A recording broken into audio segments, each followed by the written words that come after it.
Lonely woman adopted a black boy. 20 years later, she'd discover his shocking secret.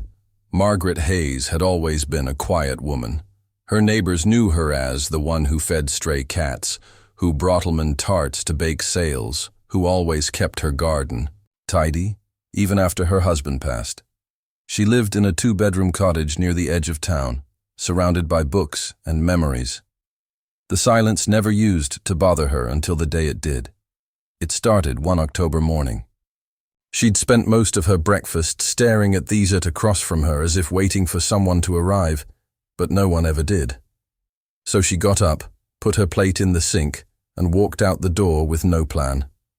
Only her coat, keys, and a wait inside. That's how she ended up at Thessaly Orphanage.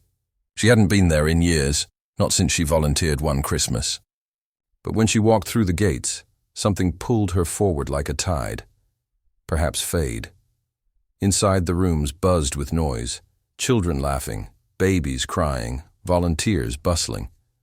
Then she saw him, a baby boy, sitting silently in a bassinet near the window, eyes wide open, staring at nothing and everything all at once. He wore a red hoodie that didn't fit. His skin was dark, beautiful, and flawless. But what stopped Margaret cold were his eyes. Icy blue, clear as glass. She stepped closer. A tiny bracelet wrapped around his wrist, made of cloth and buttons. 2 faded letters stitched onto the fabric. Ka. What's his name? She asked one of the staff. No name on record. Left here about 2 weeks ago. No one's come looking. Probably another border case. Happens more than it should. Has anyone considered adoption? The woman shook her head. He doesn't have papers. The system's still figuring it out. Margaret stared at the baby again. He wasn't crying, just watching. I'll take him, she whispered. It took months of navigating bureaucracy, court filings, and special permissions. But Margaret didn't waver. She named him Cairo. And when he was finally home, she held him against her chest and felt something inside her shift. Cairo grew fast. He rarely cried, almost never got sick, and showed signs of unusual intelligence before he could even walk. By 2, he could mimic any sound. By 5, he taught himself torrid labels and maps. By 7, he was decoding puzzle boxes and fixing Margaret's broken toaster like he'd done it before. But there was more. Cairo sometimes spoke words in his sleep. Words Margaret couldn't place. Rhythmic, melodic syllables. Not gibberish, but a language. Once he woke up whispering the same phrase over and over, Kafaro ama, Kafaro ama. She recorded it and played it for a local language professor. He said it resembled fragments of an old dialect from an African coastal tribe thought to be nearly extinct. Margaret was stunned. When she asked Cairo about it, he only said, I don't know how I know. It's just in me. She never pushed further. 10. Cairo began asking real questions. Where do I come from? Why are my eyes different? What does my bracelet mean? Margaret told him everything she knew, which wasn't much, but she promised, if you want to search, I'll help you. He nodded, but instead of searching, Cairo studied. Had devoured books on identity, cryptography, African political history, and computer science. By 17, he was building secure databases for non-profit organizations, and he never let go of that bracelet. He wore it like armor. One winter, Cairo found something. He'd been scanning archived immigration files when a symbol on one document caught his attention. A seal almost invisible embedded on a page from 2002. It matched the symbol etched faintly onto the plastic bead of his bracelet. He dug deeper. The seal belonged to an organization long shut down, the Kadura Initiative. It had ties to a former political figure from a West African country called Vantara. Exiled after a failed coup, the leader's name, Kamari Ayatu. Cairo's breath caught. Has started. Running facial recognition software on old government photos. Uploaded a childhood image of himself beside one of Kamari Ayatu. The result's 92% genetic match. Kamari had disappeared without a trace 2 decades ago, rumored dead. But before his fall, he had one infant son who was reportedly hidden during the chaos of the regime collapse. The infant was never found until now. Cairo sat back from the screen, the bracelet heavy on his wrist. Who had left him at that orphanage and why? Margaret noticed his distance over dinner that night. He was quiet, staring. His food. Are you all right, love? Cairo met her eyes. I found something big. Her fork paused halfway to her mouth. How big? Carol lifted the bracelet. This isn't just a memory. It's achy. Margaret leaned back in her chair, heart pounding. She didn't know what Cairo had uncovered yet, but she could feel it. Her boy, her curious boy, was standing on the edge of something extraordinary. Carol didn't sleep that night. His mind raced. The bracelet, the seal, the match to Kamari Ayatu, everything pointed to one undeniable truth. His entire life was built at Topa secret. He wasn't just an orphan. He was a son of a man who once held power in a country torn by corruption and rebellion. And now, 20 years later, the history had come knocking. He thought about Margaret, how she looked at him with love, not legacy. She had never cared where he came from, but now he couldn't ignore it.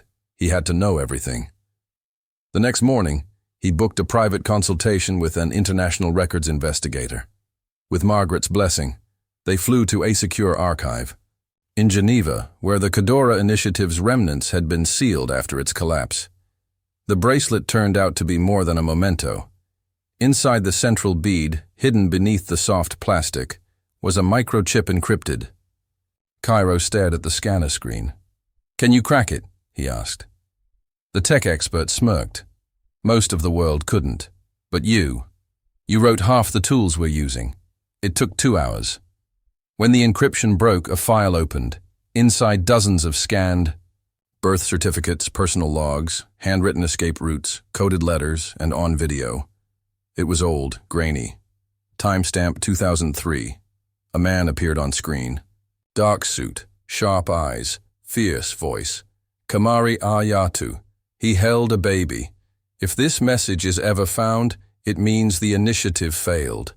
They will say I was corrupt, atterant, but I was trying to save my country from vultures. This child, my son, will never know me, but he is my legacy. Cairo sat frozen. The next few days passed in a blur. The file contained proof of offshore humanitarian funds, money Kamari had hidden away from both governments and warlords to one day rebuild his nation of peace returned. The account access tied to biometric DNA. His son's, Cairo. Margaret was the first person he called. "I don't know what to do with this," he confessed. "It's too much." "You were never too much for me," she said gently. "And if your father trusted that you were the key, maybe it's because he believed you'd do better than he did." Cairo stared at the glowing bracelet in his hand. He had been chosen, not abandoned. Cairo didn't chase power. Instead, he quietly launched a global non-profit under a new name. Using the hidden humanitarian funds, he built clean water systems, schools, and tech learning centers, starting in Ventara, then expanding across continents. Journalists speculated on the mystery donor. His face was never published, but whispers of Project Cairo reached places even the Cadora Initiative couldn't. One afternoon, Cairo returned home and found Margaret sitting on the porch sipping tea and smiling. "I saw a headline today," she said. "Anonymous benefactor rebuilds abandoned hospital in Cairo province." He chuckled. "I like that tone." She leaned forward. "But you're still my boy, right?" Cairo's voice softened. "Always." He sat beside her, resting, his head on her shoulder. The breeze rustled the trees. Somewhere down the block, a group of kids laughed as they chased each other.